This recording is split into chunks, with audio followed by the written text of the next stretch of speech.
Natal e ceia de Natal é bíblico ou é paganismo? Hoje nós vamos descobrir as mentiras e a forma oculta do paganismo neste tema.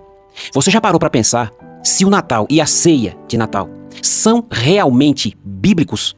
Ou se a gente só repete tradições que vieram do paganismo romano? Muitos crentes, muitos cristãos, se tornam idólatras sem perceber, inocentemente, porque nunca pesquisaram, nunca observaram o fundo, a história dos costumes que celebram. Hoje, nós iremos abrir os nossos olhos para a realidade do paganismo. O Natal não nasceu na igreja primitiva de Atos dos Apóstolos, meus irmãos, nem dos Evangelhos. Ele nasceu do paganismo em Roma. Antes de falar de Cristo, Roma celebrava no dia 25 de dezembro a festa. Isso aqui é uma riqueza de conhecimento para quem estuda, para quem pesquisa, para quem lê livros e procura achar a realidade das tradições pagãs. Antes de falar de Cristo, Roma celebrava no dia 25 de dezembro a festa ao deus Sol Invictus, ou o Sol Invencível. O Sol, estrela, Deus. Era um Deus para eles, com D minúsculo, não é? Marcada pelo solstício de inverno. Era a celebração, eu explico o que era isso.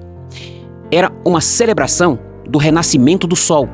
Tinha comida, bebida, troca de presentes, guirlandas. Esses dias uma irmã perguntou para mim se guirlanda era pecado, pendurar lá na frente em época de Natal. E eu expliquei a tradição, o fundo dessa tradição pagã, e ela colocou nos comentários que não iria mais usar isso. Tinha mais o que nessa festa? Velas, banquetes e muita idolatria. Quando o Império Romano se tornou cristão, essa tradição estava lá. A Igreja de Roma fez o quê? Cristianizou e recebeu essa festa pagã, trocando o nome do Deus Sol, que eu disse um pouco antes, pelo Natal de Cristo. Mas a essência da festa, os símbolos e o clima de festa pagã continuam até hoje. Não tiraram ou não conseguiram tirar o paganismo, o costume que eles inseriram no culto, nas festas de fim de ano, que era o costume pagão. A ceia de Natal. Aqui talvez alguns não vão gostar muito, mas pode ficar tranquilo que isso aqui não vai evitar ou fazer com que você deixe de confraternizar com sua família. Jamais, porque a nossa intenção é outra. A ceia de Natal também não é bíblica. Os antigos romanos celebravam banquetes de fim de ano em honra aos deuses conhecidos como Saturnália. Vem de Saturno, estrela. Eles adoravam as estrelas. Isso já vem da Bíblia. Deus falou muitas vezes sobre os astros, sobre as estrelas. Inclusive Israel, em um tempo que se desviou, se inclinava às estrelas, a deuses. Então entenda, os antigos romanos, para você gravar, celebravam banquetes de fim de ano em honra aos deuses conhecidos como Saturnália. Lembre-se de Saturno. Dias de comilança, presentes, música, dança, adoração a ídolos. Roma simplesmente transformou o banquete pagão em ceia de Natal. Inseriu no meio, formando aí um sincretismo religioso, uma mistura. A verdadeira ceia bíblica é a ceia do Senhor. É aquilo que achamos dentro da Bíblia. Não uma refeição anual comemorativa. Mas eu tenho uma boa notícia para você sobre isso. Vá até o final, você vai entender. Vamos usar aqui o raciocínio. E ela foi instituída, meus irmãos, por Jesus, a Santa Ceia. Não por Roma, e não para celebrar o nascimento de Jesus, mas a morte de Cristo. Lucas 22, 19. A Bíblia não manda celebrar o nascimento de Cristo. Calma que eu vou explicar como é que se celebra esse nascimento. A Bíblia não manda montar árvore. Já expliquei em outra mensagem que vem o que é essa árvore, que era postes que os idólatras em tempos bíblicos, já do tempo bíblico para cá, mas naquele tempo de uma forma mais explícita, eles se inclinavam, adoravam e faziam pedidos, clamores a essas árvores. A Bíblia não manda, não dá para dar detalhes aqui. Na outra mensagem, se os irmãos procurarem sobre a árvore de Natal, os irmãos vão achar mais detalhes lá. A Bíblia não manda trocar presentes, fazer ceia, acender luzes e decorar a casa. Mas ela manda fugir da idolatria. Jeremias 10:2. Não aprendais o caminho das nações, Deus disse. Em Deuteronômio 12, 30 e 31. Deus diz para não imitar os costumes das nações. 1 Tessalonicenses 5:22, abstende-vos ou fujam de toda a aparência do mal. 1 Coríntios 10:14, fujam da idolatria. Marcos 7, dos versículos 7 ao 9, Jesus disse que muita gente adora a Deus seguindo tradições humanas. Colossenses 2:8, cuidado com tradições humanas que vos desviem da verdade. Agora, observe, quando o crente celebra um costume com raiz idólatra sem saber, ele abre brecha, legalidade, porta para sua vida e depois não sabe por que está passando por determinada situação. A Bíblia não manda fazer E quando não manda, não é doutrina. É tradição humana, pagã.